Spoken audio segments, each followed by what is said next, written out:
আমি যে স্থানটিতে রয়েছি এটি দেশের একমাত্র অ্যাক্রোবেটিক প্রশিক্ষণ কেন্দ্র।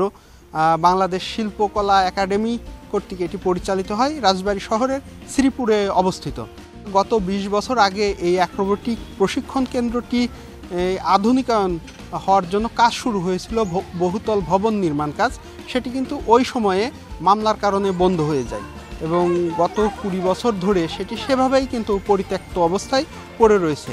তবে এই প্রশিক্ষণ কেন্দ্রটির একটি হলরুম এবং নিচতলার কয়েকটি রুম সচল করে সেখানে কিন্তু এই শিল্পকলার যে শিক্ষার্থীরা রয়েছে, অর্থাৎ অ্যাক্রোবেটিক শিল্পীরা রয়েছে, তারা কিন্তু প্রতিদিন এখানে প্রশিক্ষণ নিচ্ছে।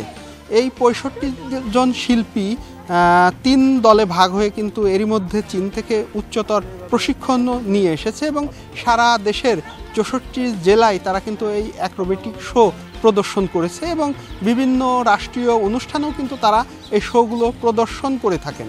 তবে এই যে ৬৫ জন শিল্পী রয়েছে তারা প্রতিদিন সকাল থেকে সন্ধ্যা পর্যন্ত বিভিন্ন দলে ভাগ হয়ে এই হলরুমে কিন্তু তারা প্রতিদিন এইগুলো প্রদর্শন করে, নিজেরা প্র্যাকটিস যেটা বলে সেটা কিন্তু করে থাকে। তবে এই শিল্পীদের পক্ষ থেকে যেটি বলা হচ্ছে যে এই অ্যাক্রোবেটিক প্রশিক্ষণ কেন্দ্রটি কিন্তু বিভিন্ন সময় বন্ধ হয়ে যায়, বিভিন্ন কারণে কিন্তু তারা এটা কিন্তু সরকার বন্ধ রাখে, তখন কিন্তু এই শিল্পীরা অনেক বিপাকে পড়ে।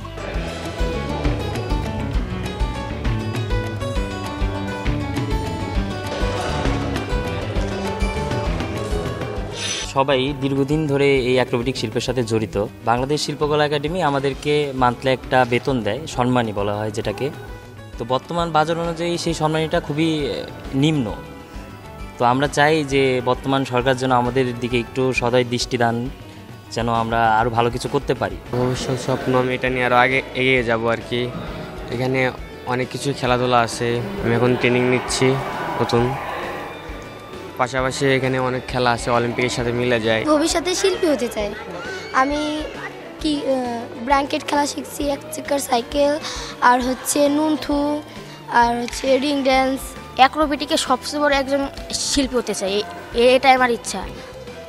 সরকারের কাছে একটা আবেদন যাতে ভবিষ্যতে আমরা আরও একবার চায়না যেন পাঠাই। অ্যাক্রোবেটিক থেকে আমি 2 মাসের জন্য আমরা চায়না গিয়েছিলাম, আমাদের সাথে আমাদের অনেক বন্ধুরা গেছিলো, আমাদের 2 জন স্যার গেছিলো। আমরা চায়না গিয়ে অনেক কিছু দেখেছি এবং আমরা খেলার ভালো প্রশিক্ষণ নিয়েছি।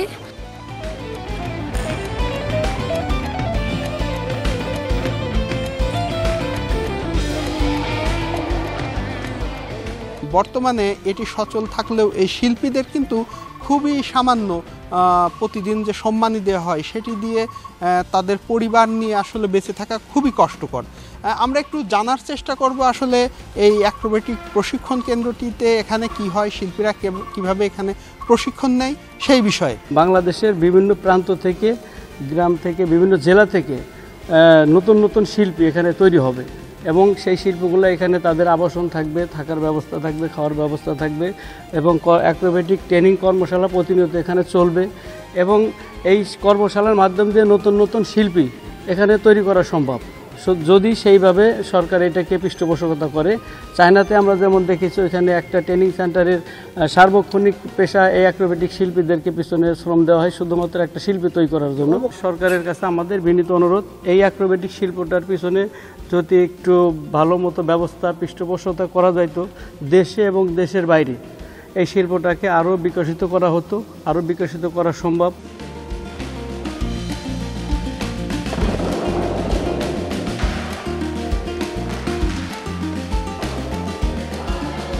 এখন যে শিশুরা এই অ্যাক্রোবেটিক প্রশিক্ষণ কেন্দ্রের হলরুমে প্রশিক্ষণ নিচ্ছে, এরা 2 মাস চীনে উচ্চতর এই অ্যাক্রোবেটিক বিষয়ে কিন্তু প্রশিক্ষণ নিয়ে রাজবাড়িতে এসেছে। এখন প্রতিদিন তারা কিন্তু এখানে তাদের সেই যে খেলাগুলো শিখে এসেছে সেগুলো কিন্তু প্র্যাকটিস করছে। এই শিশুরাও ভবিষ্যতে বড় অ্যাক্রোবেটিক শিল্পী হতে চায়, তবে এর পেছনে বড় প্রতিবন্ধকতা সরকারের নীতি। কারণ এখানে যারা প্রশিক্ষণার্থী রয়েছে বা শিল্পীরা রয়েছে তারা বলছে যে বিভিন্ন সময় সরকারের নানা কারণে কিন্তু এই অ্যাক্রোবেটিক সেন্টারটি বন্ধ ছিল এবং গত 20 বছর ধরেও এখানে যে স্থাপনা হওয়ার কথা ছিল সেটি কিন্তু হয়নি।